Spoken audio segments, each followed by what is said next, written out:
you spoke a little bit about your experience being a Palestinian student in Canada and about what happened in your institution with the cultural club. And Yeah. so, could you speak a little bit more about the obstacles that Palestinian students often face in Canadian schools? Absolutely. I know recently there was the Thames Valley District School Board in London, Ontario, who just came up with dress code policy of not even wearing Free Palestine, and that it incites violence in schools. And as soon as I saw this, my sisters go to a Thames Valley District School Board high school in London. And it was terrifying because my sisters wear Free Palestine shirts all the time to schools. They wear Palestine shirts just repping their country, and they want to be able to speak up about this. I was born in Israel. I'm an Israeli citizen, and I was not able to speak up about anything related to Palestine while I lived in occupied Palestine. So the fact that I came to Canada and I immigrated with my family, and I'm not even able to speak up about my country here, is scary to me. And I was so angry about this, and I went to see JP Me, and they were so angry about this, and we did a campaign, and we let them put it down. We let them take it down, and we actually got in communication with them, and they're like, we're gonna start imposing anti-Palestinian racism into our curriculum. And that's a good first step, but it's not enough. That's not enough. I want to see action based. I want to see action. Like, I want to see you guys actually speaking about anti-Palestinian racism, just like how you're speaking about anti-Semitism. This is as important, but when it comes to anti-Zionism, when it comes to speaking up about Israel and it being an apartheid state, that's when I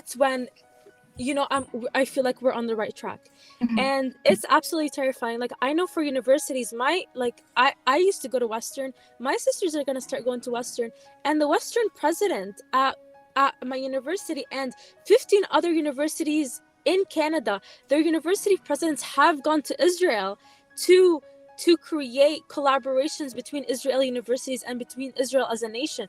And that is terrifying to me as well. It's not just the IHRA. This is just different ways of starting to implement the IHRA and the Zionism the Zionism movement into the whole university institution's curriculum.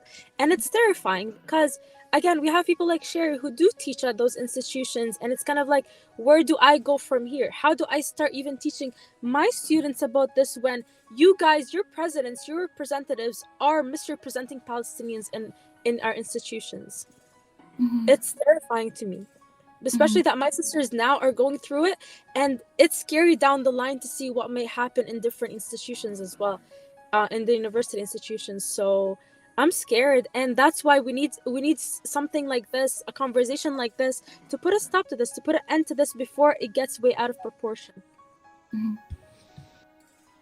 Unfortunately, our federal government has adopted the IHRA, Yeah. which is very problematic. We haven't yet seen what it means to implement it. There are some suggestions on the table, particularly after the recent. There was a scandal where a lot of money was given to a particular charity, so to speak, where the head of that group did say very anti-Semitic things.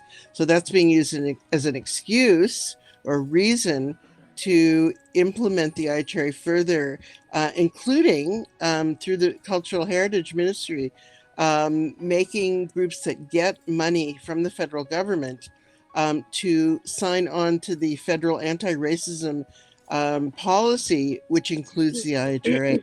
So we're currently fighting against that, I think with Yeah. CJPME too. And Mhm. we're trying to make sure, and it looks like they're getting the message that would Yeah. be a complete, disaster and is completely wrong headed. So, so we already, one of the problems with the IHRA is that nobody's really, in Canada, it just hangs around as a threat. It hasn't Yeah. really been implemented yet. So we really don't know what the legal status of it is at all. They say it's non-binding, but we know all the kind of under the table ways that it works on people without, being actually implemented, people having a finger pointed at them and say, oh, you violated the IHRA and now here's your punishment. It's the threat of it. So nobody's really done it. And I think if there really ever is a case where something is based on a violation of the IHRA, we will take it to a charter rights challenge in court. I know the Canadian Civil Liberties Association has said, well, we can't touch it, but if you ever have a case, we will come forward to work with you. So it's just very murky, right? Because on one hand, they say it's not legally binding, it's not, etc. But we know that it works on other levels. Yeah. So, and that is the really important thing to be aware of, and that's what our report documents really clearly. Yeah. Thank you. Thank you so much. This has been a truly wonderful conversation. I have learned so much. And thank you for all of the work that both of your organizations do, and for all of the struggle that you go through to advocate for your causes. I think that's so phenomenal. So thank you so much. Thanks, Kenzie, and congratulations on your work and doing this and bringing it to a whole different audience, which is so fabulous. Yeah. And we'll all be tuned in on Monday to see what Yes, thank you so much. I appreciate that. And I cannot thank you enough for joining me today. And of course. Pleasure. Yeah, it's been phenomenal. Pleasure. Nice meeting both of you. Again. You too, guys. If you've made it this far, thank you so much for watching. I want to take this opportunity to again thank both of my guests today and everyone involved in making this episode happen. And for everyone who didn't know about the upcoming WRDSB motion regarding the IHRA's definition of anti-Semitism and its potential effects on the student body and community, now you know.